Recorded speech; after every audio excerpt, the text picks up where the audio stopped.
interessante, ma toma nota che il Ministero Pubblico ha lanciato una campagna pubblicitaria nel caso che mi mira salire un pari prensa selettivo trobe, conseguentemente non sono pidi per caso che era trattata pubblicamente tambe, so mi chiede bomba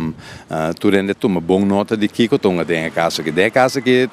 basicamente lo che tu so detta il Ministero Pubblico lo tratta in Ghana per mi sera mi bocca mi interessando è applicare un giustizia di voodoo den quando papi quando è morto bimbisa a base di dichiarazione di è morto da chi è colpabile chi è questa sera eccetera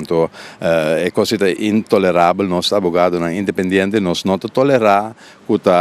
sera cliente di noi a base di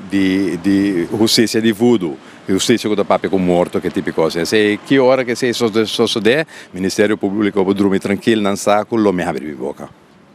Tapata tem demo direzione con lek informazione essa che ta quadra te sei anche ben come avviso con andare si praticando di voodoo papi quando è morto per sera gente però ora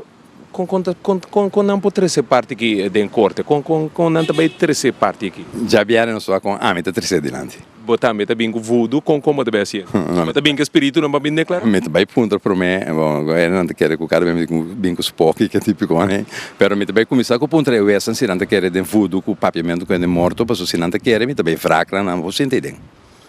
lo tabeta início de caso ando mi também explica que de nós estado de direito nós não por tolerar que tem um Ministério Público que se rende do papi quando é morto coisa é insólito nós não aceitar que em nenhum momento liberdade de rende é coisa sério ando também mesmo também pedir para tratar o público também para na mira com o Ministério Público que está funcionando coisa